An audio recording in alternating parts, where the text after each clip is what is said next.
Is Chuck Allett. I am the ex-executive director of the Aquidneck Land Trust, and I consult for the Land Trust. This event tonight is being funded through a grant from the Prince Charitable Trust, so we want to thank them for their enormous community benefits to events such as this. This is being presented by the Watershed Protectors, which is a volunteer group of individuals and nonprofits that is working towards trying to improve water quality at Almy Pond. Those groups are the Newport Tree Conservancy. Lily Dick will be presenting. She is the board chair. Save the Bay, Topher Hamlet and Winley Ferguson are here from Save the Bay.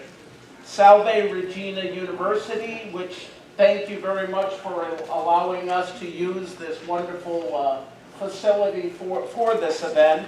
Professor Jim Chase is here, as well as Michael Semenza from Salve Regina. The Aquidneck Land Trust, myself, Alex Chuman, who is the Conservation Director, and I also wanted to point out that ALT has a new interim executive director, Brian Gallagher, who is here tonight. So introduce yourself to Brian. The other partners are the Preservation Society of Newport County, Eastern Rhode Island Conservation District, the Girl Scouts of Southern New England, URI, and the Spouting Rock Beach Foundation, as well as a number of individuals as well. And so the Watershed Protectors came together about 3 years ago to look at the impaired water quality in Almy Pond. And at the time, I believe we were seeing algae blooms in the pond, and that was causing a health concern. Those blooms, typically DEM puts out notices when those blooms come out. And so it really just became apparent that as residents, as the city, there wasn't enough being done to see what we could do to improve water quality in the pond. And so we got together, and one of the things that we came to the conclusion on very early on was that there really wasn't a consensus of what all the issues were. Some of the contributory factors were known, but clearly not everything that's contributing to the impairment of Almy Pond. So one of the things that we did very early on was to put together a group of scientists led by Professor Chase and his students, and also URI and their students, to do testing in the pond, and he will report on that testing tonight. That's one of the things that we wanted to get out tonight, is some of the testing that's been done.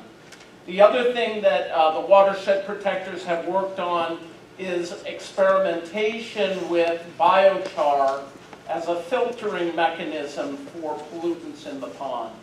And we will be talking about what was found through that experiment, if you will. So a letter went out to all the residents in the watershed, which is just about 500 residents. It's an amazing how large the watershed actually is. It goes to the other side of Bellevue Avenue. It goes all the way up to Morton Park. It is a significant watershed. But it's not just Almy Pond that we're concerned with, because what happens in any one watershed has a lot of bearing on what's going on in every watershed. And all of the watersheds on Aquidneck Island are impaired. It just so happens that Almy Pond gets the dubious distinction of being the most polluted pond in the state of Rhode Island. And so it is a significant concern with this pond, but we want all residents to be thinking about what they can do in their own watershed, and we'll talk about kind of watersheds and how everything we do on our own property affects the water bodies that are in that watershed. So everything that the 500 residents do in Almy Pond affects, in the Almy Pond watershed affects Almy Pond. So the purpose of tonight's event is to get information out on what we do know, what we don't know about the pond, to talk about what you can do as property owners. What we're hoping to do is educate one another about what we can do on our own property to improve the stewardship of property and thereby improve the water quality in the pond. And again, that's the kind of thing that in every watershed, the residents need to know that. And last but not least, we hope to develop relationships so that we can create a collaboration with the city, with residents, so that everyone's playing their part in improving water quality in the watershed. And so one of the things we want to talk about is just some of the things that you can do at your own property to actually improve water quality.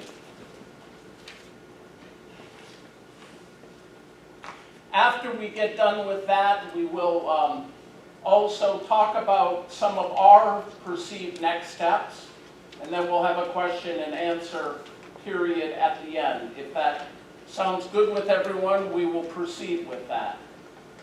And what I would start with is asking Alex Truman to come up from ALT to just kind of give us a refresher on watersheds.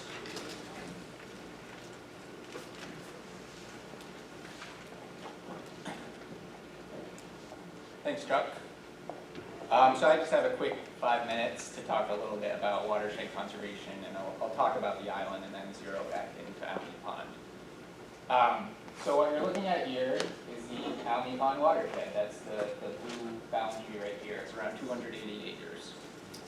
Now, what does that mean exactly?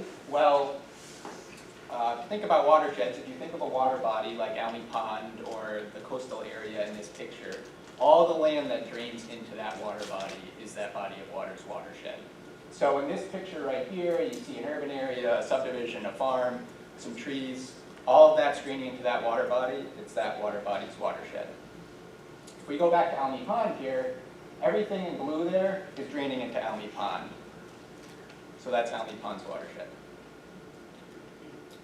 Why do we care? Why are watersheds important? Well, they're important because anything that happens on that landscape is draining into the pond is going to impact the water quality in that water, in that body of water. So if you have a lot of pollution, you have a lot of fertilizers, you have a lot of pollution coming off impervious surface, whatever is on the landscape, it ends up draining into either through stormwater into the catch basin or into the pond. So if you have a really polluted watershed, you're probably going to have polluted and impaired water quality. If you have a nice natural watershed, a bunch of natural areas and trees, you probably have clean water.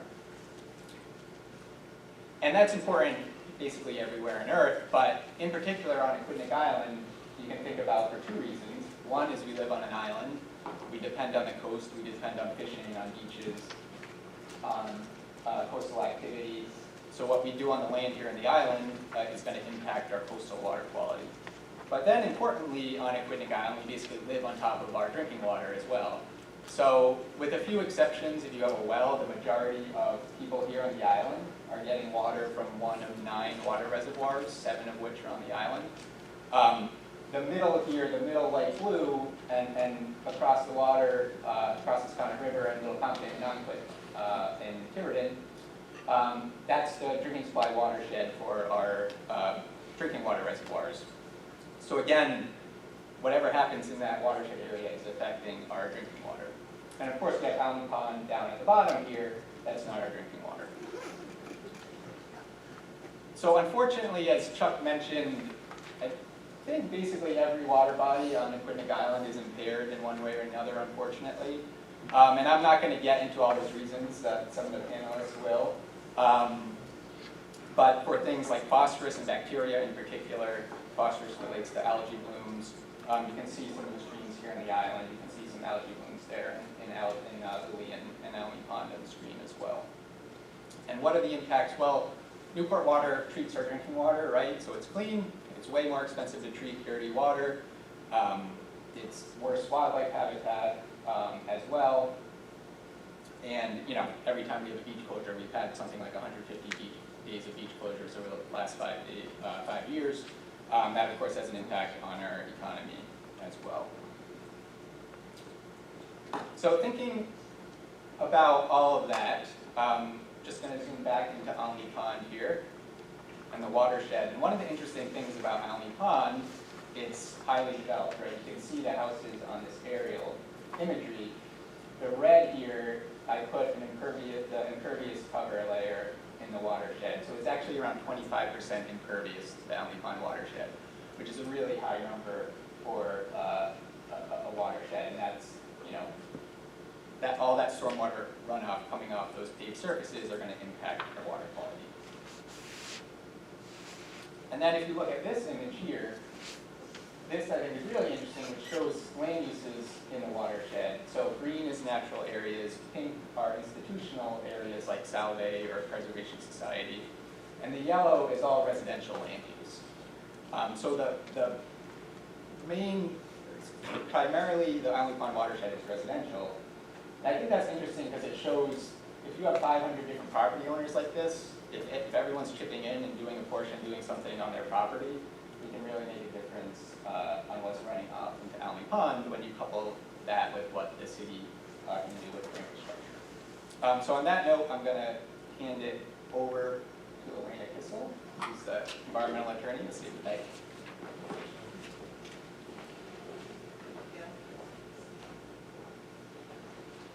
Hi, good evening. My name's Elena Kissel. I've been working with the watershed protectors for the last 3 years.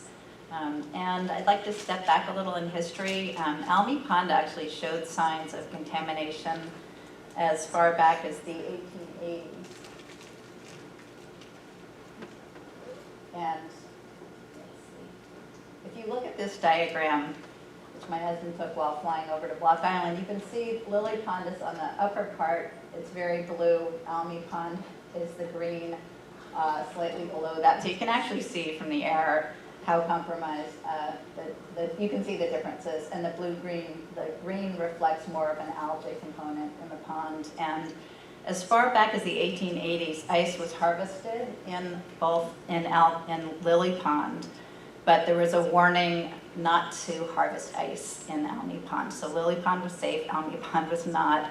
And that was as far back as the 1880s. In the mid-20th century, the northeast side of Almy Pond was actually used as a disposal site.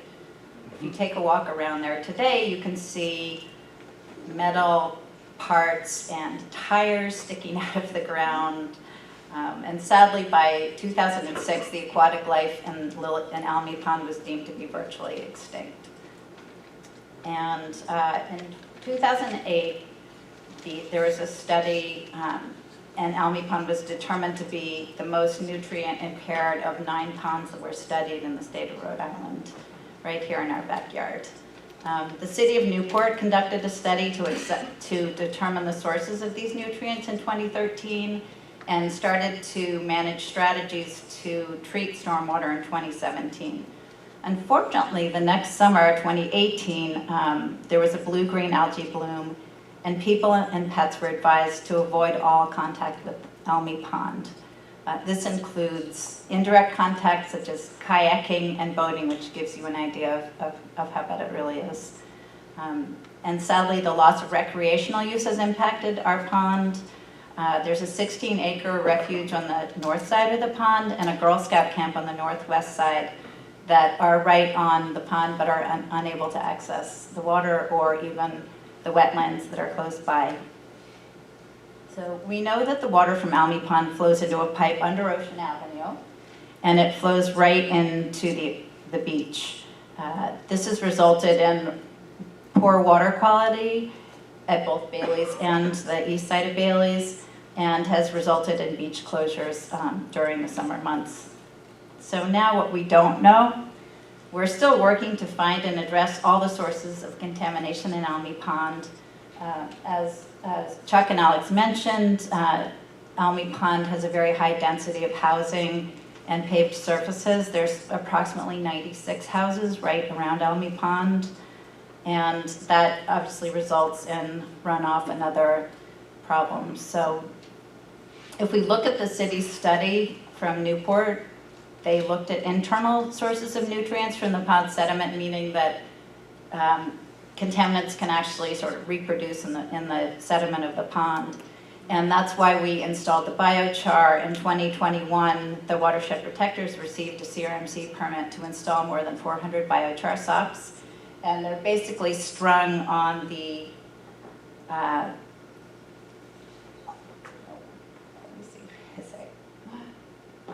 they're strung sort of towards the south end of the pond. Thanks to some people in this room, we were able to secure a line with about 400 biochar socks. And this is basically an experimental program to address the nutrients in the pond. We're still looking at the effects and evaluating the effects of the biochar, but the main problem remains the flow of nutrients and bacteria from this 200-acre watershed. Sources that were mentioned include fertilizer from lawns, runoff from roads, and aging infrastructure in the sewer systems. The city of Newport has done some DNA testing to identify sources of E. coli in the pond, and we're going to do another round of testing this summer to determine whether the bacteria source is animal or human waste. So basically, there's a lot of work to be done here. The good news is that we can make a difference as property owners. Being mindful custodians of our property, we can impact the health of the water bodies on Aquidneck Island. So I just want to give a shout out to Jameson, who's going to be our next speaker, because he's actually taken active steps to have Salve be really responsible in terms of their management of their land. And there's other foundations and organizations that are part of the watershed protectors that will be keeping in step with that also. So now I'll pass the podium to Jameson Chase, who's the Chair of Cultural, Environmental, and Global Studies at Salve Regina, to give an overview of the data.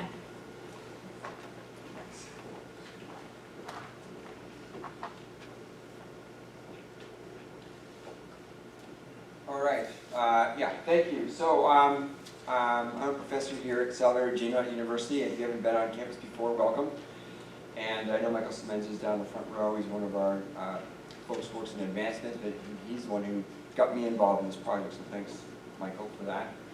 And I know I have a couple of students in the audience. One of them here, at least one of them I saw come in, help collect the data that we have been doing for the last 2 years. So you've got a little bit of an introduction to the pond. So I'm going to just show you some of the data that we've collected over the last 2 years, pretty much every other week. So throughout the year, we have the inlet site up here, and you'll see a picture right there where you can see the culvert, and I'll get back to the biochar socks that are there a little bit later. And then we have the outlet down here, and this is where the outflow takes place underneath Ocean Drive, and it comes out into the beach area, causing the problems there. And so we sample there as well. Now obviously the flow is a very slow flow down through the pond. And we have 2 spots in the pond. We call the Almy Pond 2 site, or north site, is up here. And then the southern site is right here before it goes into the outlet. I'm going to combine, for the purposes of this presentation, the data from the north and the south end of the pond at first, because they're pretty much equivalent with each other throughout this time. Okay. So let me just get you oriented. These slides will be pretty similar. I got several data slides just to get you set up on that. So what I have here is in the green is going to be the inlet site I pointed out before. The pond will be in red. Okay, that's both the north and south end combined, getting an average. And then we have the outlet is in black, okay? And we don't go out canoeing in the pond to collect the samples in the winter. So you'll see in the winter there's nothing there. Not that there's no bacteria in this case, but this is because we're not sampling them. I also point out, and it's not shown here, but we've been collaborating with the URI's Watershed Watch program, so we also double sample collecting for them, run the samples over to their lab, and they independently run the same analyses and other analyses, and then we compare results to make sure that we're being accurate. And I'm not going to show you those data, but you have to trust me. We're finding very consistent results between both sampling protocols. Okay, so this particular slide is highlighting E. coli, one of the fecal coliform bacteria, and hopefully you can see on the y-axis this is a log scale. Because the counts are so high, we couldn't put it on a linear scale. It's on a log scale. Now this green dashed line going across is a standard by which above that point the water would be considered to be impaired, not swimmable or fishable. And I think what you can see pretty clearly, I hope, is that every time we sample the water, we're at or above that point. Whether it's in the winter or it's in the summer, over both years, wet, dry, wet season, dry season, we are off. And sometimes we're 2 orders of magnitude higher with E. coli in the pond. And that's obviously a great concern. Alex pointed out the importance of nutrients in the pond. Is this the plants and the cyanobacteria that grow in a pond or could grow in a pond are limited by nutrients, and when you have nutrients from fertilizer entering a pond, this is going to cause the significant algae blooms. Again, it's a pretty broad scale here. I added a dashed line towards the bottom because it's a pretty low number in terms of parts per billion for total phosphorus. Above that point would be considered impaired. Below that point would be considered sort of normal. And I think what you can see is that every time we're sampling inlet, outlet, the middle of the pond, we have got these very high levels of phosphorus. I think it's also to note here, you should be able to see, I believe, that we get higher phosphorus on the outlet than at the inlet. Okay, so we had suspected that the pond was doing some deep cycling, that over the many, many years in a shallow pond, collecting a lot of sediment, a lot of material from this entire watershed, with very slow rates of water moving through, that a lot of this material would get caught up in the pond. It was our hope with the biochar experiment, which I'll get to in a minute, would help to begin to pull that out. So it's not too surprising that the middle of the pond has got more than the inlet, and it's and by the time you get to the outlet, you have quite a bit coming out, which then would cause algae problems at the beach. We only recently started also measuring nitrogen. We were curious about total nitrogen, so we have a little bit shorter time series for there. But again, a similar pattern, well above the standard that you would expect for considered clean water, well above that at all points. And in this case, again, in some instances, again, we only have one spring, summer, and fall at this point. Do we have basically these high levels, especially at the outlet? Okay, so this gets us around to the biochar, which we put in, and I think what you can see, hopefully you can see right here, this is the biochar line as it was going in, and you might be able to see a little bit of black behind it because as the biochar, like a charcoal goes into the water, it lets loose a lot of this charcoal at first, and it begins, you can see it in the water as it begins to settle. We then pull, this line gets pulled tight across, and this is what you're seeing here. There's the buoys. And in between those buoys, every 3 feet, there's about a 3-foot long sock of biochar. This is what the socks look like. This is in the inlet, blocking the stream as another site. So we have this whole line in the water, which is hanging down about 3 feet, or about a meter. And the depth of the pond there is maybe about 1.5 meters at that point. So it's hanging down, because it hangs in the water close to the bottom. So we've got this sort of gate, as you might think about it, of biochar. And the idea is, like a Brita filter, this is going to pull out some of the nutrients coming through the pond as the sheeting action of the water comes across the pond towards the outlet. You can see the outlet right there. Okay, so I'm going to compare now the north end of the pond with where I sampled it way up here with the students away from the biochar, and then also right about there, right behind the biochar, to see if there was any difference. And then what we discovered about a year ago is we were really curious as to why there were so many nutrients and so much E. coli coming into the north end of the pond. We really thought this would be a lot cleaner up here. Well, the students, I sent them off to go find where the water's coming from, and they hacked their way through the bushes, and they found a culvert, which we knew this outfall was there from the earlier study. We just hadn't discovered it. And sure enough, when we sampled right there at the culvert, we have these really high levels of phosphorus, nitrogen, and E. coli. So the experiment then, now this is looking at the biochar line, so we have a canoe point below the line, and then one on the north end of the pond. Disregard that culvert piece there, I'm not sure how that popped in there. But this green now is going to be the part that is way in the north end, and the red is right below the biochar line. And again, this is E. coli. There's your cutoff, 126 column forming units per 100 milliliters, and both sites you can see are pretty much equivalent, which is why I combined them on the earlier graph. So the biochar doesn't seem to be, in the way it's constructed in the south end of the pond, does not seem to be pulling out any of the E. coli. Looking at how it might be affecting the total phosphorus or the nitrogen. Oh, this line moves somehow. It shouldn't be quite that low. It should be below zero, sorry. But again, below the biochar, it's actually a little bit higher. It's not a significant difference, but it's a little bit higher at some times as this movement of water comes by. So the biochar doesn't seem to be picking it up there. The total nitrogen over a shorter period of time, again, we only started sampling that recently.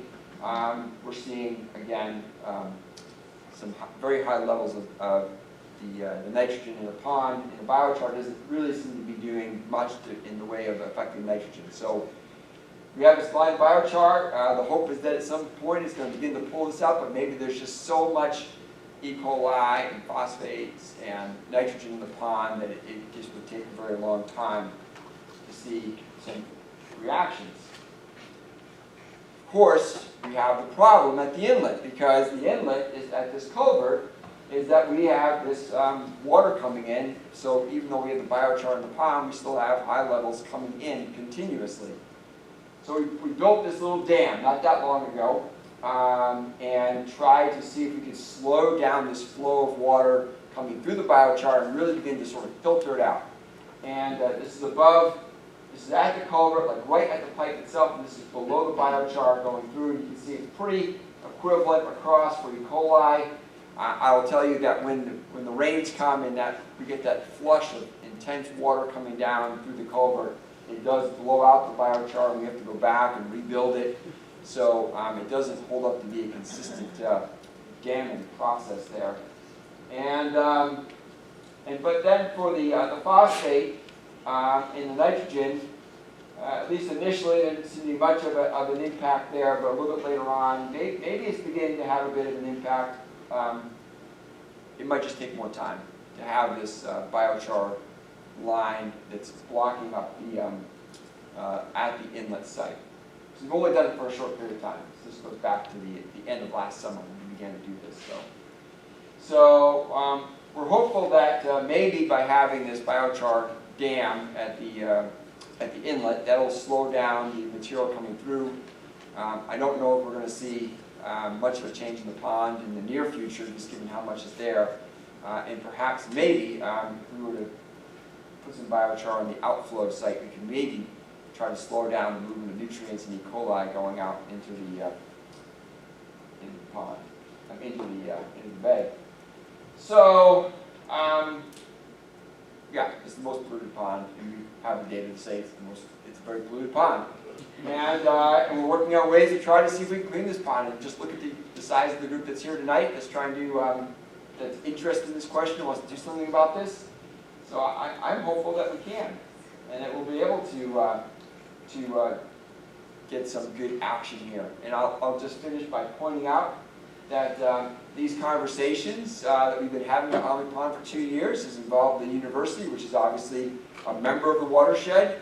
And when I brought this to the attention of the grounds, and I asked, well, what are we doing, in the watershed in terms of fertilizer and whatnot, they immediately stopped fertilizing that part of the property until they knew what they were doing. And I just got the report back from them saying they'd gone through, they looked at their process, looked at the materials they buy, and they've been buying organic, slow-release phosphates and nitrogen for the lawn and trees. And we have a couple different contractors, like Bartlett Tree, and our grounds crew does the work on the grounds themselves. And so we feel like we're doing our part as good stewards, but it was nice to see the university, when asked, they stopped doing what they were doing until they were sure that they were being good stewards of the environment. So we're going to hope that we have more good stewards here. So I'm sure there might be questions later, but for now, let me pass this over to Lily Dick, who is the board chair of the Newport Tree Conservancy, among, well, many other things that happen in Newport. I think that we'll just have her title the chair of the Newport Tree Conservancy.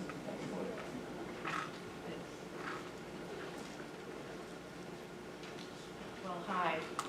I must say, I'm really thrilled to have all of you here, and we are all very appreciative that you are here and that you're interested. This was supposed to be a presentation by the city, and I don't work for the city. Someone thought that I did. I don't. I never have. But I'm going to, since Rob Schultz was called, he was supposed to make the presentation, he was called by the city council to come to a budget meeting, and so here I am. It's all your fault, Chuck. So how do I get The arrow forward. All right, I am just going to, I feel a little bit shy about speaking for the city, but all of you have worked with the city from time to time, I'm sure. A lot of people just expect the city to do everything. And if the city did do everything, we wouldn't have to volunteer, we wouldn't have any nonprofits, we'd be all set, but we'd have extremely high taxes, I'm convinced. So, and even so, there are lots of things that we care about that maybe the city hasn't paid much attention to. So that's why a group like the Watershed Protectors is so special. Each of you in your own special interests are very important to the city, so I really thank you for that. So I'm just going to tell you what the city is doing, has done, is doing. I'm going to try and keep it quite brief. I want to thank my grandson, my 13-year-old grandson, for helping me with the visuals, and Maureen Cronin for helping me with getting it more uniform. I was a little rusty on my PowerPoint presentation, so here we go. Just so you know, the Water Department is actually the Department of Utilities. It's comprised of two divisions, the Water Division, which is responsible for drinking water, and the Water Pollution Control Division, which operates the city's sanitary sewer system and stormwater system. They have a very nice statement. The Utility Department is committed to protecting our natural resources and believes that maintaining our infrastructure is a vital component of improving our quality of life. And so that is what they do. They maintain the infrastructure, and it's up to us to figure out what we should and shouldn't put in our water supply. As Alex mentioned before, Newport Water draws from a system of 9 surface reservoirs. I have them listed there.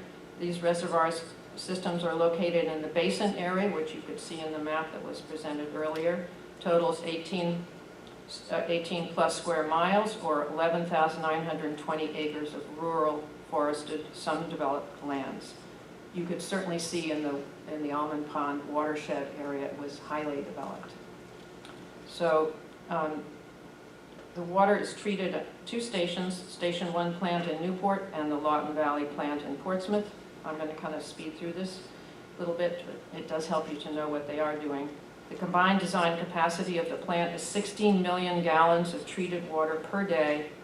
I looked up the average per person water consumption across the board.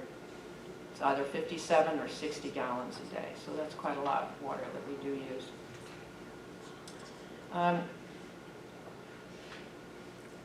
So the source water assessments. In 2000, 2003, the University of Rhode Island, in cooperation with the Rhode Island Department of Health and other state, federal agencies, assessed the threats within the watershed of Newport's water supply sources. The assessment found that, this is in 2003, that our water sources on Aquidneck Island and Little Compton and Tiverton are moderately susceptible to contamination. I would think that here we are in 2023, and that has, I think, increased considerably. Cross-connection control plan. This is just a plumbing situation here, but the cross-connections between public water supplies and non-potable sources of contamination can represent one of the most significant threats to health in the water supply industry. The cross-connection control plan, a program, protects the public water supply from the possibility of contamination or pollution through backflow or back siphonage into the public water system. So you can imagine running the utility and the water system here on Aquidneck Island is very serious business, and it is very evident if you read anything that they've printed that the city does take it extremely seriously. There is a City of Newport cross-connection control program on their website. Sorry. Additional health information. The EPA prescribes regulations which limits the amount of certain contaminants in the water. Fortunately, we don't take drinking water from Almy Pond. As you can imagine, it would be just horrific.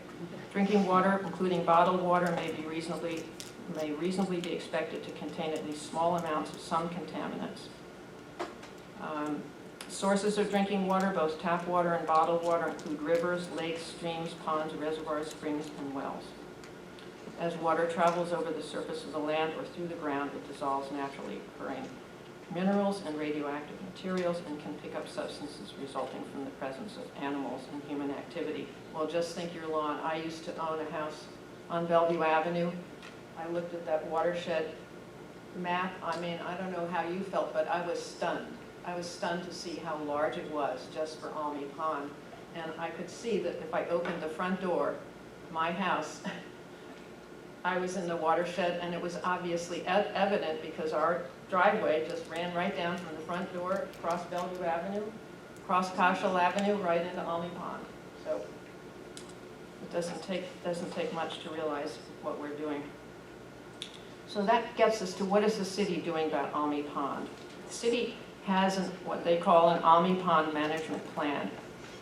In September 2007, RIDEM, that's the Rhode Island Department of Environmental Management, completed a TMDL addressing phosphorus and phosphorus-related impairments in the 9 eutrophic, meaning compromised ponds.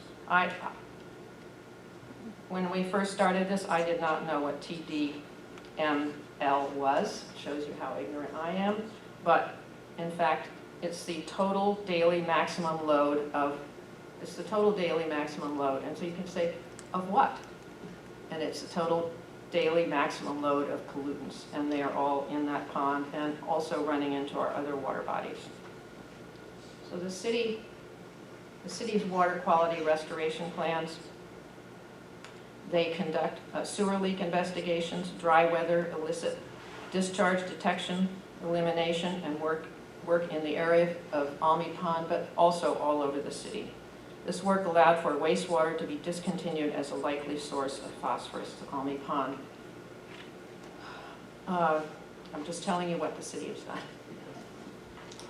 In December 2012, the City Council awarded a contract for engineering services to the PAR Corporation for the preparation of the Almy Pond TMDL management plan. The purpose of this project is to determine the primary sources of nutrients and to evaluate methods to decrease them, which will result in improved water quality.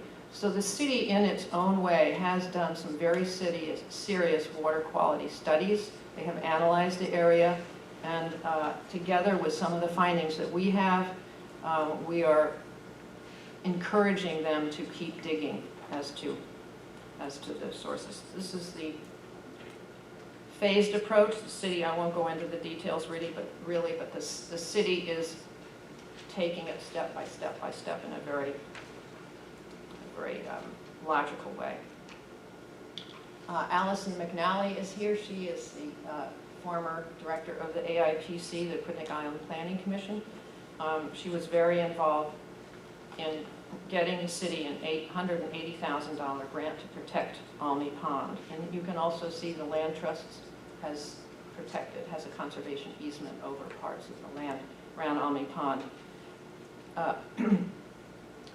The grant was submitted in partnership with the Aquidneck Island Planning Commission through its Island Waters Program, promises to revitalize the eastern shore of Almy Pond by reclaiming natural habitat and removing roughly 25,500 square feet of asphalt pavement and associated infrastructure spouting rock. So this was impervious infrastructure that needed to go.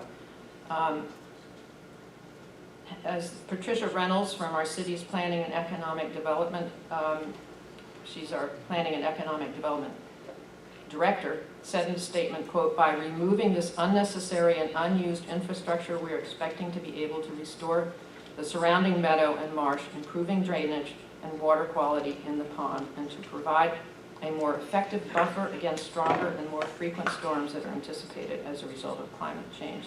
So you can see that it's not just the utilities department, but it's also the planning department from the city that is very interested in what's going on. And Allison and the AIPC are to be thanked for getting us those funds.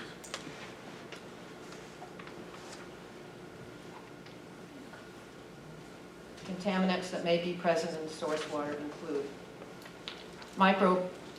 microbial contaminants such as viruses, bacteria, which may come from septic systems, agricultural livestock, operation and wildlife. Inorganic contaminants such as salts, metals, and you'll find some of these in some of the fertilizers that you buy. Pesticides and herbicides, which may come from a variety of sources such as agriculture, storm runoff, and residential uses. Organic chemical compounds, including synthetic and volatile organics, which are byproducts of industrial processes, petroleum production, and also come from gas stations and urban stormwater runoff. We have a gas station right on, I don't mean to signal them out, but we do have one right on Same Street, right really almost next to the harbor. We had a gas station at Spring Park, which you know that we've taken out, and we have worked closely with DEM to remove that contaminated soil. But if we didn't, all those contaminations from Spring Park from that gas station would run right into the harbor. Almost at the end. Beyond the city limits, this is a statement by Rob Schultz. I asked him for some talking points. You're saying collaborative solutions are key to tackling stormwater issues. In essence, what he's saying is that most municipalities and states are expected to do everything. And not much is asked of us, but really we need to do more. The city does have a new technology. It's called data analytics, allowing them to adjust stormwater management operations to optimize stormwater management, improved efficiency, and reduce cost, minimizing the need for outsourced labor and expertise. So they're doing their bit. Collaborative solutions. What are some of the collaborative solutions? The governments, state, local, and federal governments can provide funding, regulatory frameworks, and technical support. And I must say, I've been reading a lot of them. They could really put you to sleep rather quickly. Community organizations such as the Watershed Protectors, the Energy and Environmental Commission in Newport. Some of you may come from other communities on the island. There are other communities. Tom Welch is here. He is a councilman on the Middletown Town Council. He has brought us some good examples of the kinds of fertilizers and so forth that are organic that you could consider. But he is thankfully worrying about some of these issues in Middletown.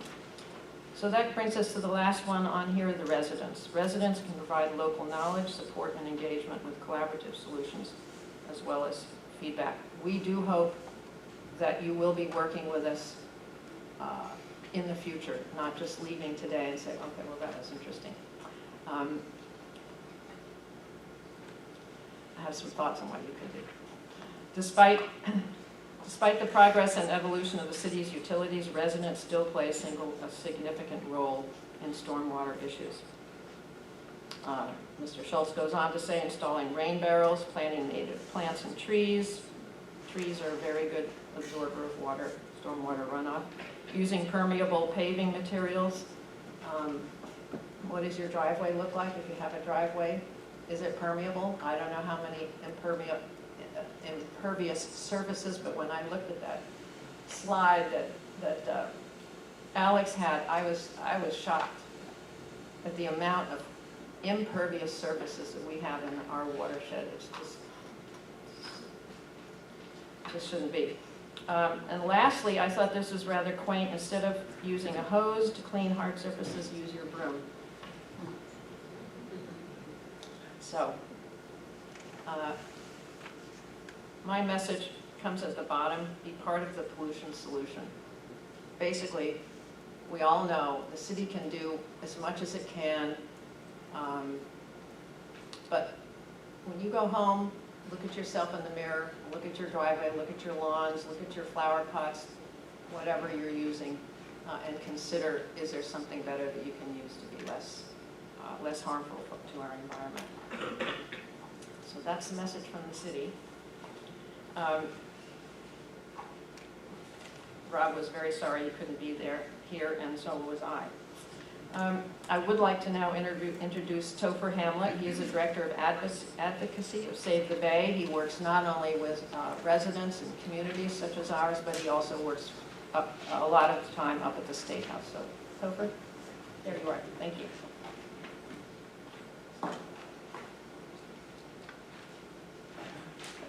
Good evening, everyone. Thank you all for being here. You're all here because you care, and we appreciate that. And it's nice to be in a room full of people who do care about their local waters, in this case, Almy Pond. Lily set this up very nicely. The city does have its own role to maintain, upgrade, improve the infrastructure that we all depend on, sewer and stormwater infrastructure. But indeed, individual property owners all have their role to play. And just a show of hands, did anyone receive this in the mail before they came here? Bay-friendly living. A bunch of you did. Okay. I brought extras in case some of you didn't. This is a book that was published by Save the Bay. It's called Bay-Friendly Living: Yard Care and Lifestyle Tips to Save Time, Money in the Bay. And this gives you some very practical steps you can take on your property as you landscape, as you care for your lawn, as you care for your garden, at your home. It has some very practical steps, many of which you probably follow already, but they're worth mentioning. Things like controlling pet waste, not feeding geese and ducks, keeping oil and other pollution out of storm drains. There are some folks who actually see they change their own oil and they might dump their oil right into the nearest storm drain. It does happen. And the other one, which I would like to mention, is supporting policy initiatives that will help. And you just heard an overview of what the city is doing. But I can only encourage all of you coming out of this meeting, pay close attention to what the city is doing, and do everything you can to encourage the city to do its part to help clean up and restore Almy Pond. As you've heard, it's a challenge. It's going to take years to do. But an activated citizenry that is supporting its own government's efforts to tackle a problem can actually make the difference, not just a difference, the difference. So we really want to encourage you to take this book, memorize it, and hand it on to your neighbor and to your friend. And hopefully, the Almy Pond watershed residents will actually start leading the way on Aquidneck Island for setting the standard for how you can care for your property in the most environmentally friendly and responsible way. I'm about to turn it over to my colleague Wendy Ferguson to go in a little bit deeper on some specific things you can do in your property. But we really urge you to take a copy of Bay Friendly Living. If you didn't get one, there at the table at the front here, and also on the snack table at the back of the auditorium as you leave. Please take one. Please take more than one if you think you know someone, whether they be in this watershed or not. If someone wants to know what they can do on their own property to steward Almy Pond and the other waterways on Aquidneck Island. So thank you all for being here. I'm going to turn over to Wendy now for a little bit more of a deep dive on the things you can do on your own property. And if we all do things on our own property and the city does its job, we think we can make great progress and bring this pond back. It's not impossible, we can do it, but it's going to take all of us. And this is Wendy Ferguson, my colleague at Save the Bay, who will walk you through some steps. And you can tell Topher spends a lot of time up at the State House because he's very passionate. And I appreciate him bringing that passion here tonight. I am not Kate Venturini. Kate and I have worked together a number of years. She was not able to make it tonight. She was under the weather, so Chuck texted me or emailed me at about 4:15, so I just looked at her slides. But the reality is, all of the information on her slides is in this booklet, which is also available on our website. So if you have a neighbor that you didn't pick one up, just direct them to our website as well. So I have had the pleasure to be working with the Almy Pond folks, the watershed protectors, for I guess 3 years now. We started doing a lot of Zoom meetings early on, and working with Elena and Jameson, trying to better understand the water quality of Almy Pond. When the city was doing studies back in the over almost 8 to 10 years ago, Save the Bay, we were looking at those studies, working with DEM, that they had done the initial study that Lily mentioned, identifying how polluted Almy Pond is. And one of the things that we thought before we started doing the monitoring was that with the stormwater work that the city has done some stormwater management that Lily mentioned in the watershed to try to reduce the amount of stormwater that's entering the pipe that Jameson Chase showed us, that large storm drain that drains a good percentage, I'm not sure how many acres, but it's a good percentage of the northern watershed. And those are all wonderful steps to try to reduce the amount of stormwater that's entering the pond. But what we learned from the data is we need to do a lot more. And that is something we are going to be trying to work on collaboratively with residents. And thank you to Salve Regina for actually talking the talk and walking the walk. I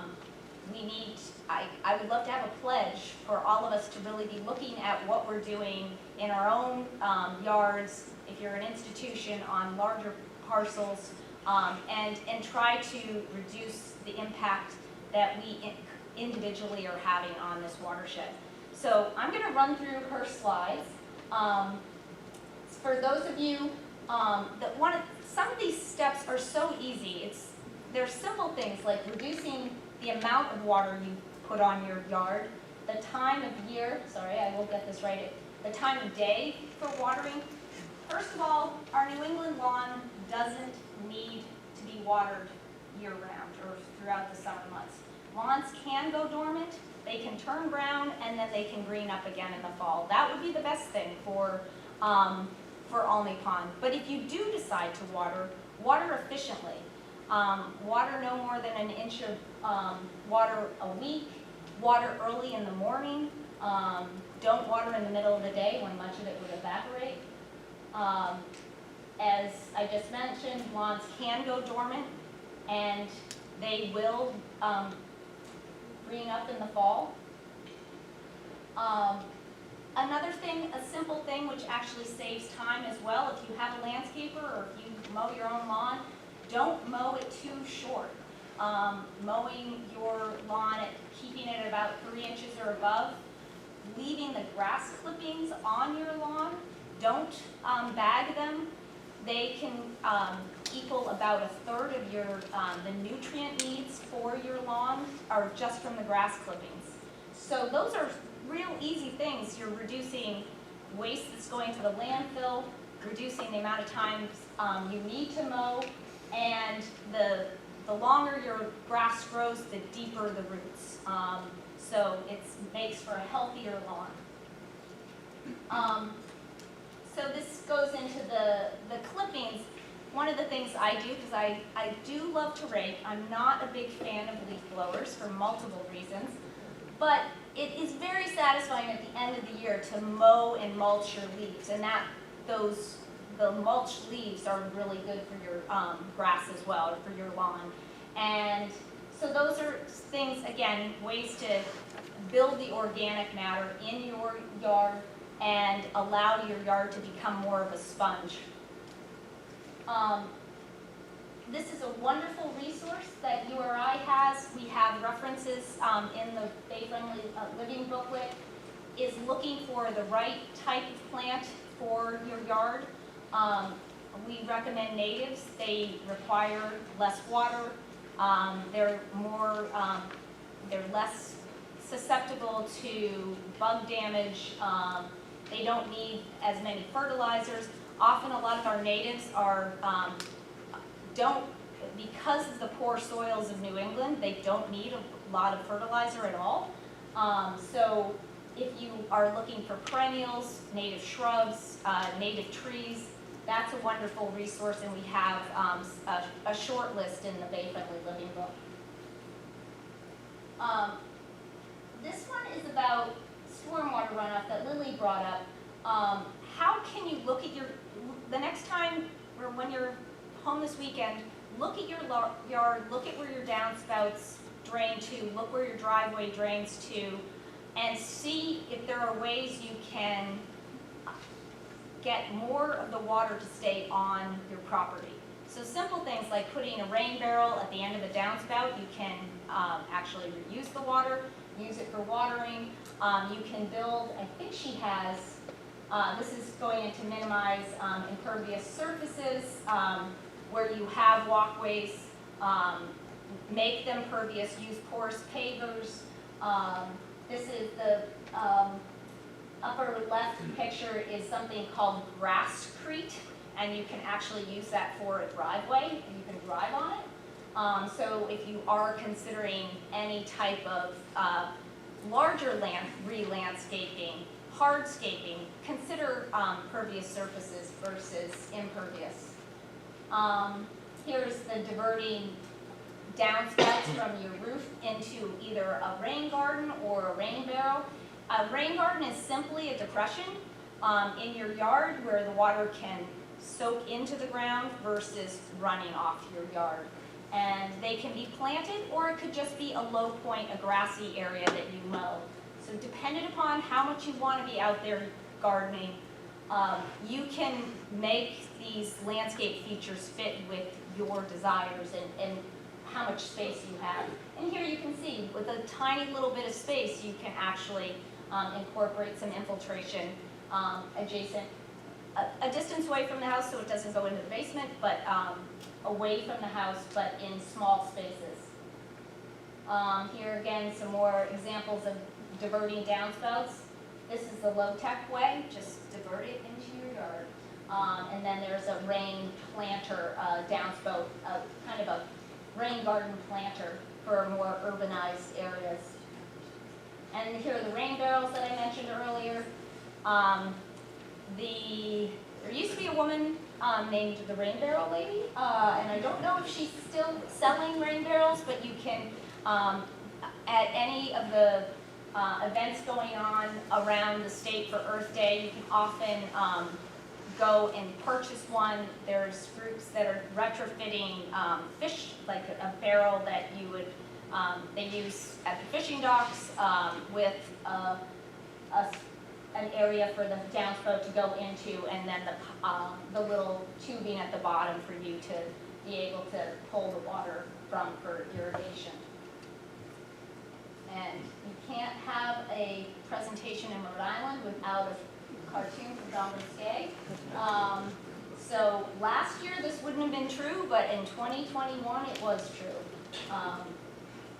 And here's a little bit showing some images of these rain gardens or depressions that you can incorporate into your yard to direct runoff from your landscape, your roof or driveways into a low point so it doesn't end up going into the street. And based upon the amount of impervious surface, I think you said it was 25%. That's a significant amount of impervious surface from the developed landscape.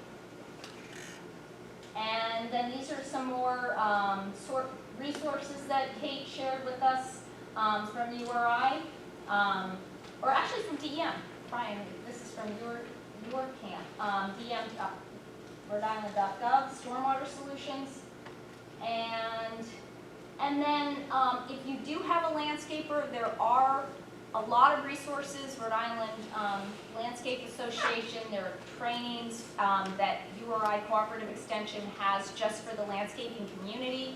So talk to your landscaper, just as Salve Regina did. What are you using? If you do choose to fertilize, choose a slow release organic fertilizer. Minimize the amount of times you use it each year. Fertilizer doesn't need to go down in the summer, preferably in the fall if you are to fertilize. And then this is a great resource if any of you haven't reached out to URI. If you have a question about a pest or different alternatives, those are some options to speak to a live person and get your answers, your questions answered. And then I think Chuck brought some handouts along, maybe at the back table. Oh, there they are. URI, Kate was going to talk to us at this time of year. There are places statewide to go get your soil tested. So again, if you choose to fertilize your lawn, find out what your soil needs instead of just applying without understanding the needs of the soil. A good percentage of fertilizer is not used and it runs off because people don't understand the fertilizer and the nutrient needs of their soils. And so I think that is the last one. Oh, and she has a weed identification guide at URI. There's all sorts of wonderful resources out there. And then these are just some other additional services that she put forward. And some contact information. Luckily, you have your cheat sheet here. Bay-Friendly Living, grab an extra copy, look online, and thank you for Chuck and the team for pulling this together. And Chuck, you are next. You and Topher are next, I believe. Yeah, I think what we're going to do is do question and answer, and we'll do kind of next steps as a part of that. There are mics. If anyone has any questions for any of the presenters.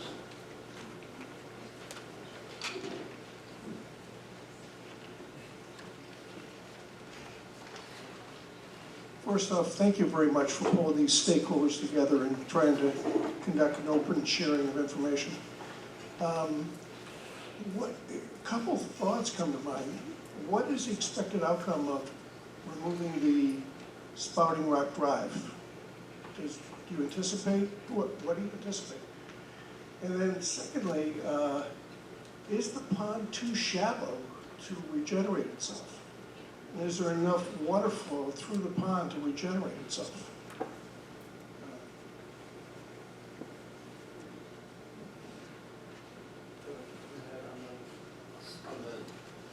Yeah, on the Spouting Rock Drive project, I mean, by removing the pavement, they're gonna plant sort of a meadow habitat in place of that. So rather than have the runoff coming out the road and going into the pond, it will be sort of naturally filtering through the meadow there. So When is that?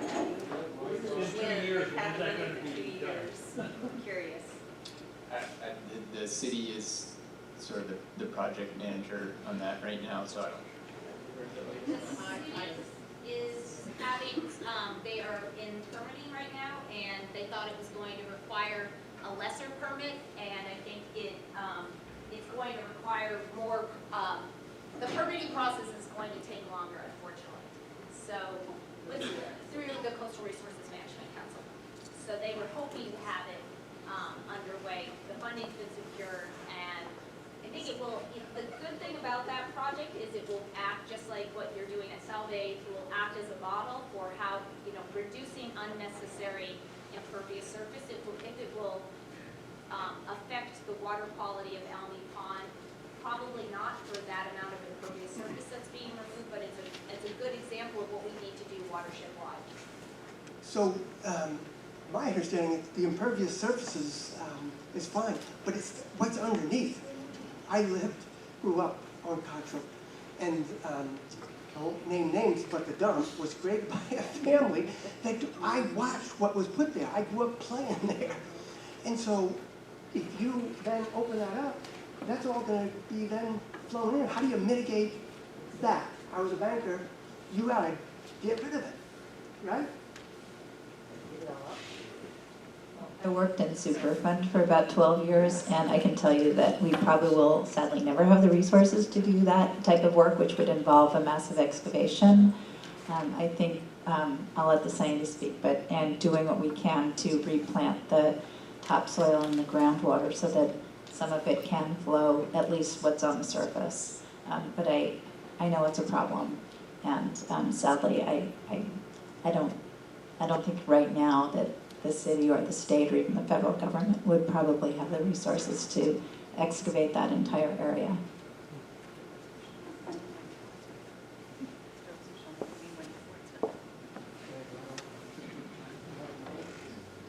So farther down Bellevue is, on Ocean Drive is Green Pond, I believe it's called, and that was restored a few years ago, and I'm wondering if the same problems the problems at Green Pond are the ones at Almy, and can we do the same solution there? I think you're referring to Gooseneck Cove. Gooseneck, yeah. Yes, okay. So Almy Pond is a much higher, at higher elevation. So Gooseneck Cove is a tidal estuary, and we restored the tidal flow, we removed the dam, and replaced culverts under Ocean and under Hazard Road. And that certainly improved the flushing. Lily Pond is a little higher in elevation. It does overtop during larger storms like Hurricane Sandy. Almy Pond is even higher elevation, so unfortunately having the tide coming in and out really isn't an option, maybe under future sea level rise scenarios, but that's a ways down the road. By then, all bets are off. So restoring, it wasn't a tidally influenced pond historically.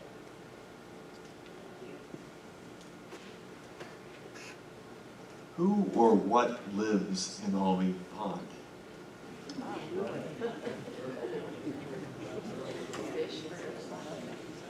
Maybe I can answer that.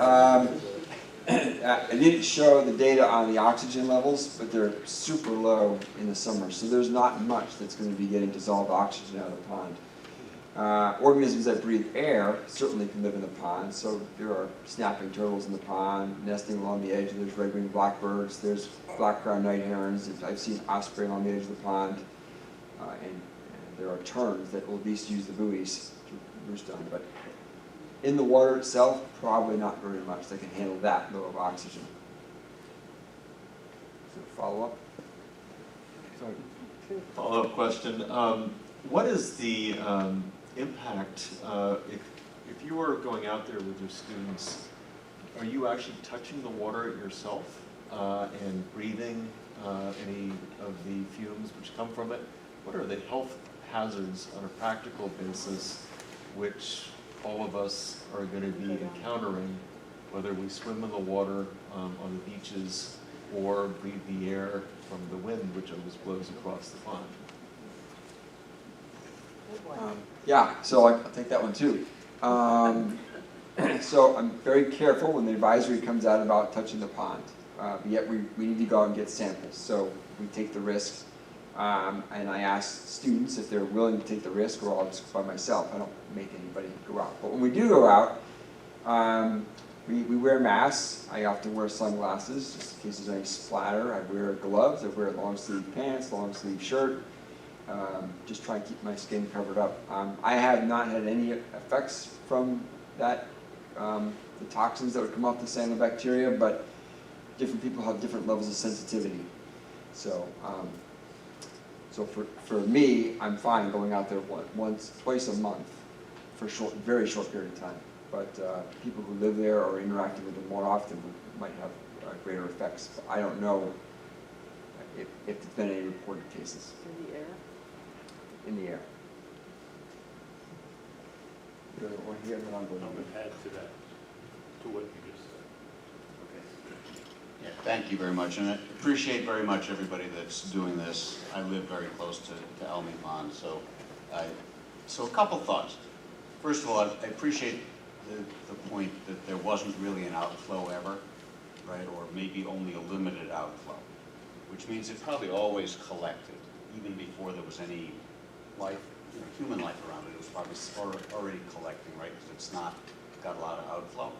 But it seems like there were two identified problems, phosphorus and E. coli. The E. coli, it said may be coming from birds, but I don't see enough birds to make that big a problem. So has anybody gone around the pond and looked for septic systems that may still be connected? The city has a whole storm thing and probably wastewater thing also. If you look, like down the center of Coggeshall Avenue, there is 20 feet down, the sewer runs, right? And everybody, when you flush your toilet, it runs down that road. Is it clear that there's not anything coming from that entire stretch into that pond? And when you identify the E. coli, is it human? Is it, can you tell whether it's human or bird or what would be producing it? So it seems to me you start with what are the basics, right? There's phosphorus, and that's coming probably from people using fertilizer. And we should probably limit that and figure out ways for all of us to do that. But the other is maybe there's just some source somewhere that one septic system or a dozen or the city having leaks. Just a thought.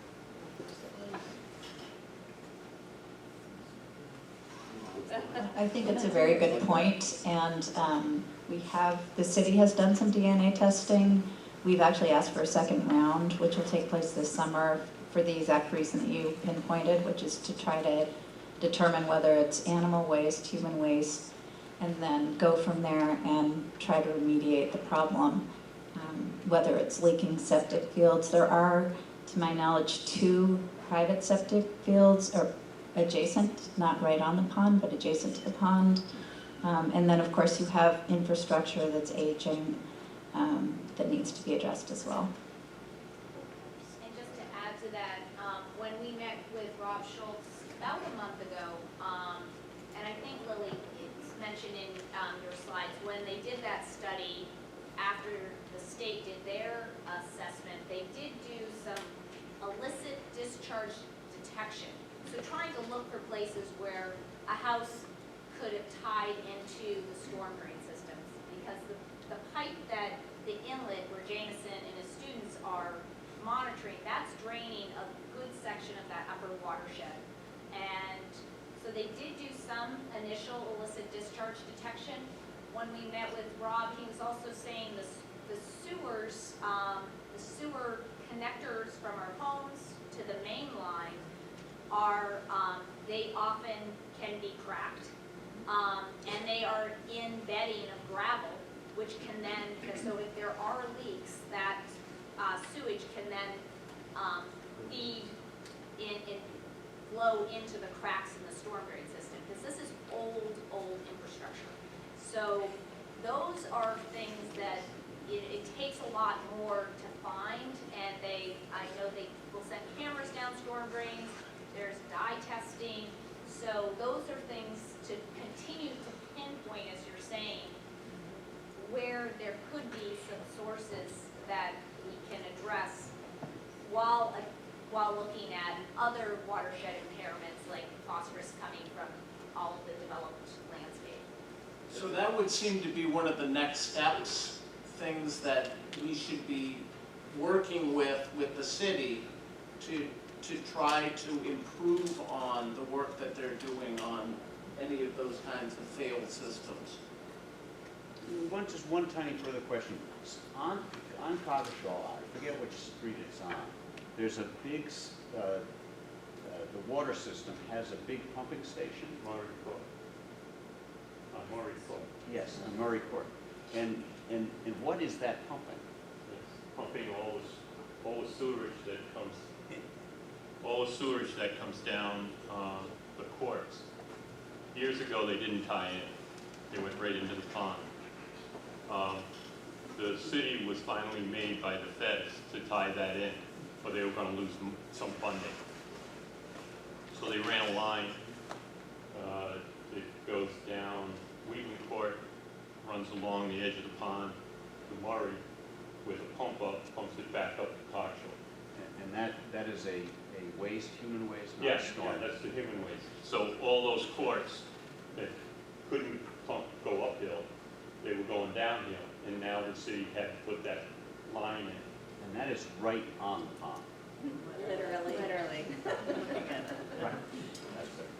I just want to add to what Wendy described in terms of detecting cracks and tie-ins to storm drains of sewer lines from homes. The town of Westerly had a similar problem, and they went in with cameras and they actually discovered some 100-year-old connections or more, and some crack leaking infrastructure and things like that. So it's a step that's worth taking. And when I mentioned earlier about being involved in public policy, encouraging the city, this is the kind of thing that we all should be encouraging the city to do.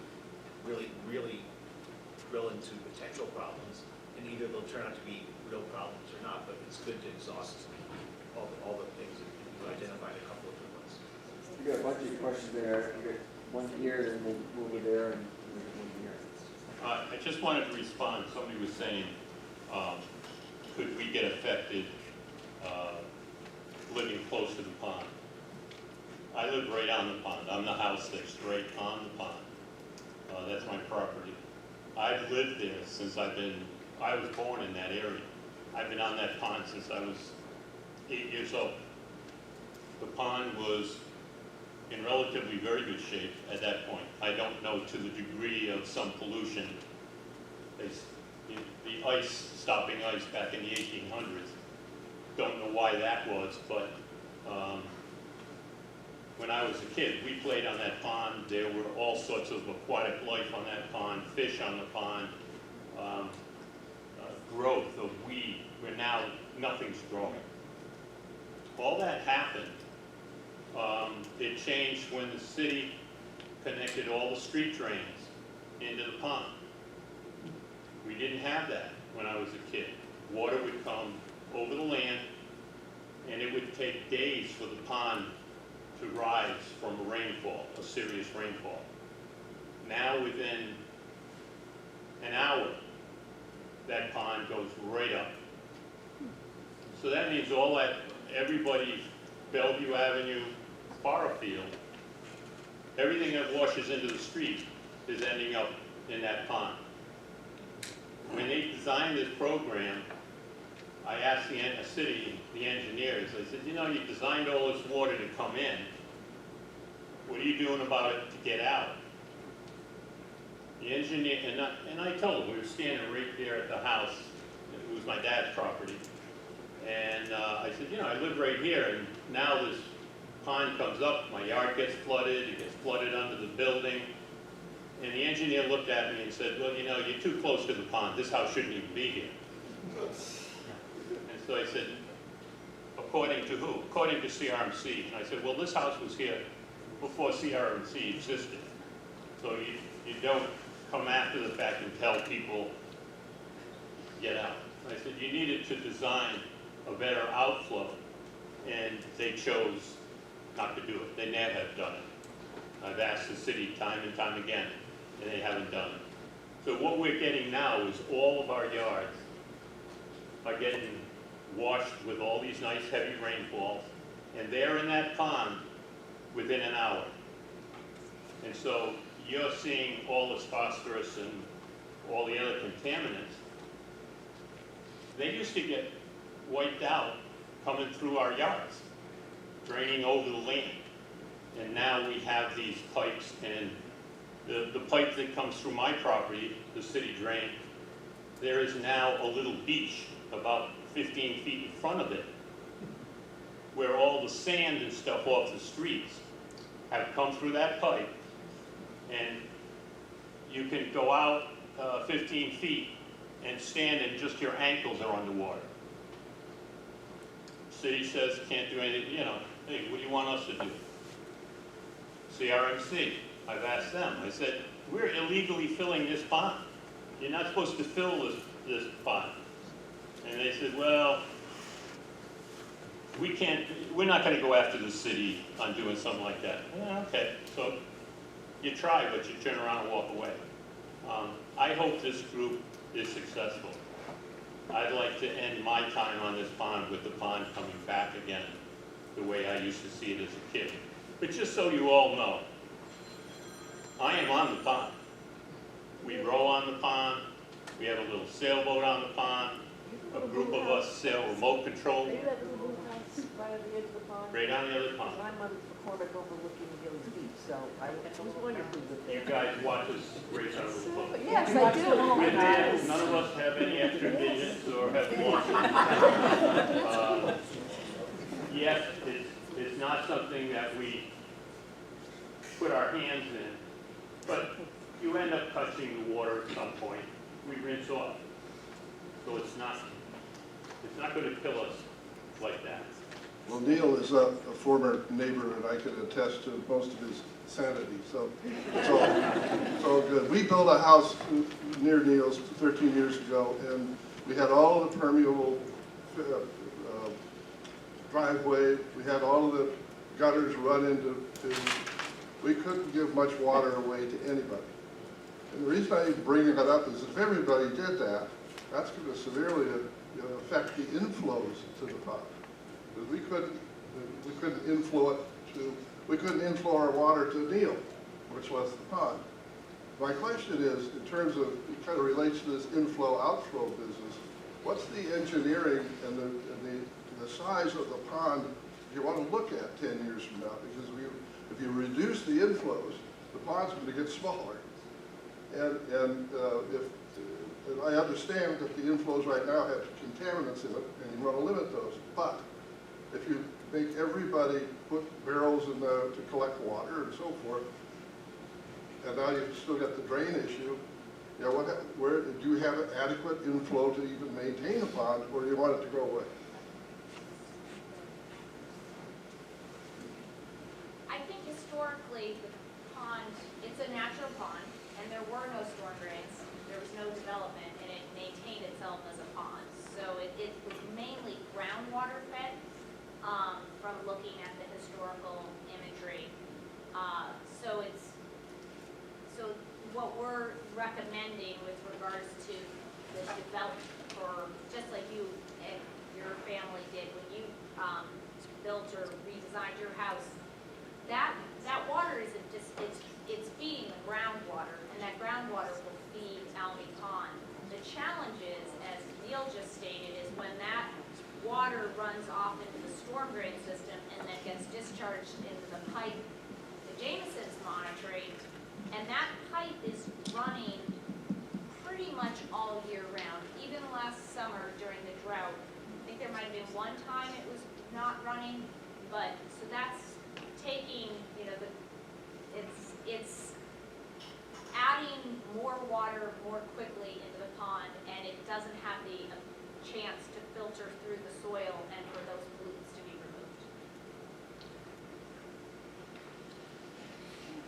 removed. Knowing there's very little that we can control, one of the things I'm wondering is, do we have the ability to put any certifications or restrictions on the landscaping companies servicing Aquidneck Island? it seems to me not every homeowner may be as educated as you would like them to be, but I certainly think we could hold our landscaping companies who do work on this island accountable, or at least restrict certain things that can or can't be used here, whether the homeowners are aware of them or not. I'll just take that for a second. Both Salve and Preservation Society have, as it was mentioned earlier, looked at what they are putting on their lawns, and they have large properties that feed into this Almy Pond. It is up to us as private property owners to discuss things with our landscapers. It's not, I don't believe it's up to the landscapers. I do think that we need to work at educating. I did buy some books, I put them out there. I mean, there's just no end to what I don't know. So that's why those books are helpful, but also we have here tonight Jeff Curtis, we have Tom Welsh. They work with landscapes and large and small areas. Maybe after the session is over, you can talk to them. I know that Jeff and Tom have agreed to be available. So if you have specific questions, but also you can communicate with us, and if we can find out the answer for you, we certainly will. But and I don't want to keep this really. I do want to add too, so several communities do have fertilizer ordinances, which the town of Barrington has one, and Charlestown, I think, has one, and those are worth looking into. And it's really about, you know, when and how you should fertilize, and how you should not, and when you should not. And those are not, I know the Barrington one, I can't say they're strictly enforcing it, but the point is that the town itself is trying to set an example with public property, but also sending out guidance to all of its residents on answering that question that you asked. Could I just follow up on that? I understand the homeowners' needs, but when I talk to landscapers, they're not even clear sometimes on what they should be doing. So my challenge is they're servicing properties all over this island. And every homeowner, I understand, should know it, but they're professionals. And we license them, so I understand it. So that word, the ordinance, then it makes sense. But to always put it back on homeowners when they're the professionals, I would think they would have more knowledge and could help to guide the homeowners more than they currently do. They are licensed, but there's no requirement statewide regarding what they can put down and what they cannot put down. So there is a, this is all work, right? So there is a, you know, I'm just sort of visioning out to the future here. Maybe the city or the island can become a place where best practices are employed, period.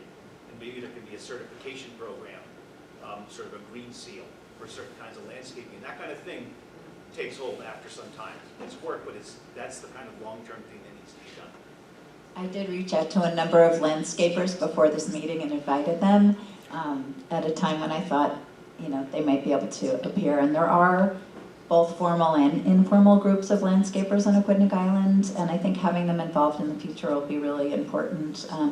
Also, other things the city can work on is the pervious pavement requirements, and also when you buy or renovate property to address perhaps leaking sewer lines that are connecting to the city sewer. That sounds like something that's being discussed, so I think there's that and other things that we should keep after in the future. I think, unless there are any more questions. I know there's a question right here.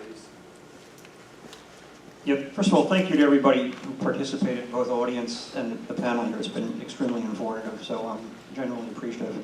There's been a lot of talk about watershed and what's going into the pond, and yet I find myself personally intrigued about the flow of water in the pond, and particularly the discharge of water into the ocean. And I'm sorry to sound a little bit crass, but I'm thinking in very layman's terms of what I do when I have to clean my toilet at home. And I certainly wouldn't try to do that without flushing the toilet first.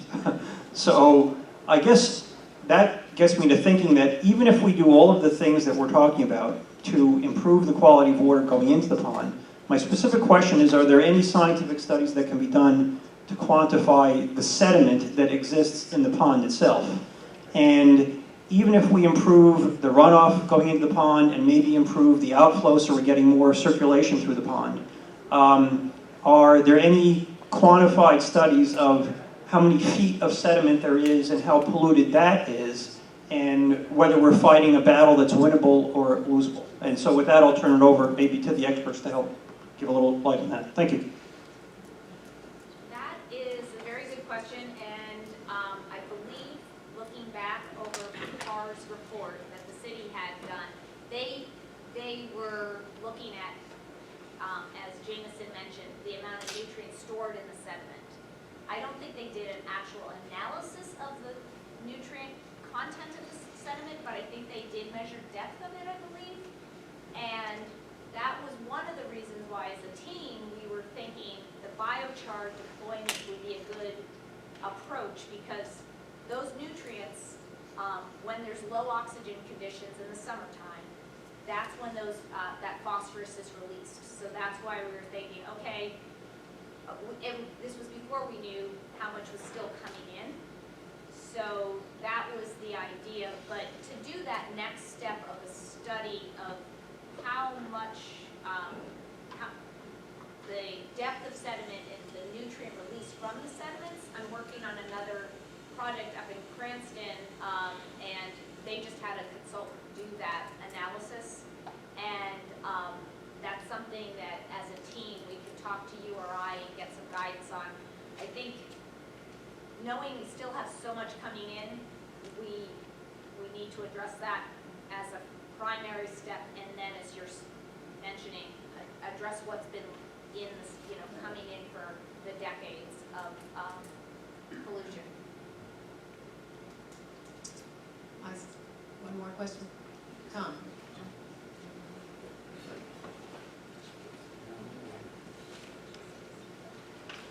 Thank you. Professor Chase, I was just wondering, we heard all of the, saw your charts about the Almy Pond. Could you just compare that to the Lily Pond? We saw the pictures, right? It was pretty obvious, but I'm just wondering, is it twice as bad as the Lily Pond, or just some reference to put it in context? And secondly, the biochar that you're using, is that something that releases over time and it's gone?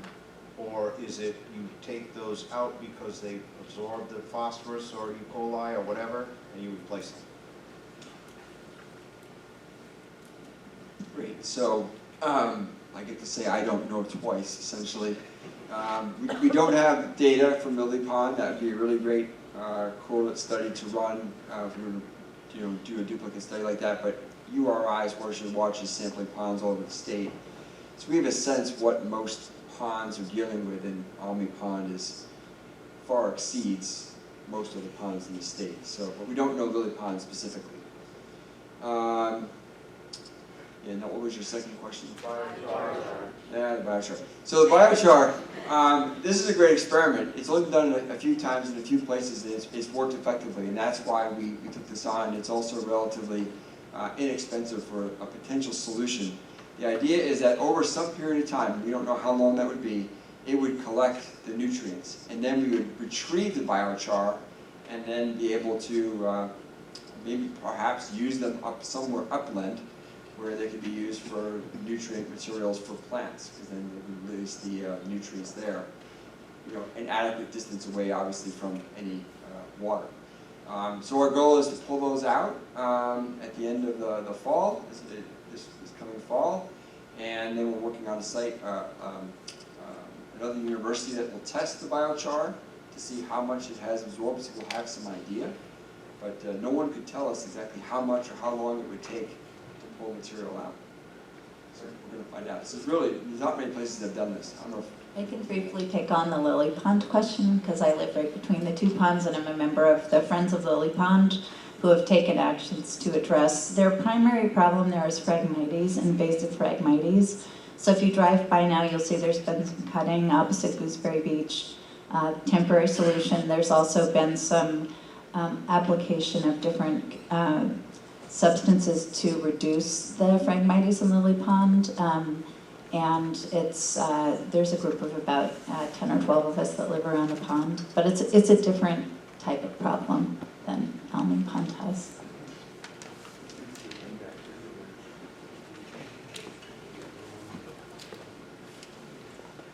We'll just take one more question. One more question. Good evening.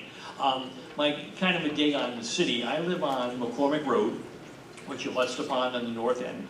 A little development down there, and a few years back they were putting in, my state told them to put in catch basins.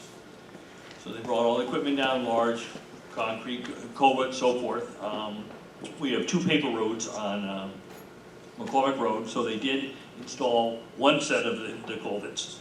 And then we were kind of informed, well, we ran out of money, so the next day a tractor trailer truck comes down, pulls out the other culverts that they were going to put in on the other paper road, and marched away. So again, right beside the young lady right there's house.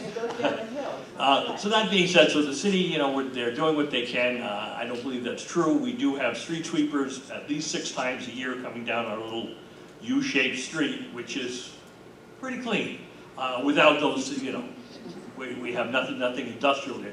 So that's kind of a little dig on the city. I wish they were here this evening so we could comment to some of those personnel. Also, when mentioned about anything living on McCormick Road was great for snapper turtles. Every latter part of the summer coming in there, the females to lay their eggs, some very large turtles. Last one we had was 2 years ago, and she came in and picked my yard to lay her eggs, which we allowed that to happen. They never hatched. She never came back, and so last year, nothing in 2022 has come across McCormick Road, west side or east side.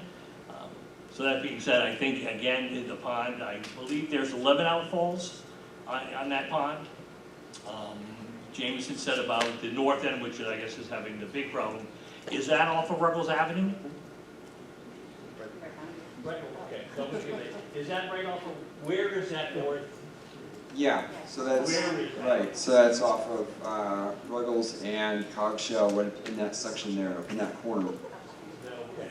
So the other outfall that goes up there, we were told come down from the Risky Park, and all around, and we had at least 2 on the corner road. That's what today, as a matter of fact, is some markers that the city once or twice, whatever, some truck, like a white truck comes down there, somebody walks in the woods, I don't know what they're doing.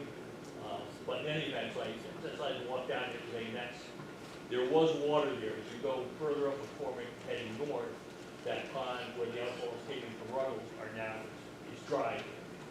But we are very wet now. Our water table is very higher than it's ever been now. And I mean, for where my yard, I'm kind of in the middle. I am having difficulties trying to get water off of my property.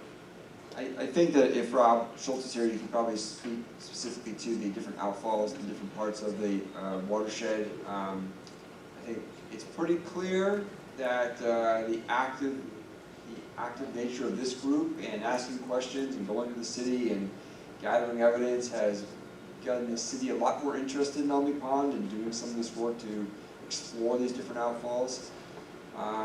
So if that's progress, we're making some progress there. Yeah. I don't know if others want to comment. I think we should wrap it up. It is a little after 7, and you can tell that we take the subject very seriously. I'm very sorry that Mr. Schultz is not here. He could have answered a lot of questions. I cannot on behalf of the city.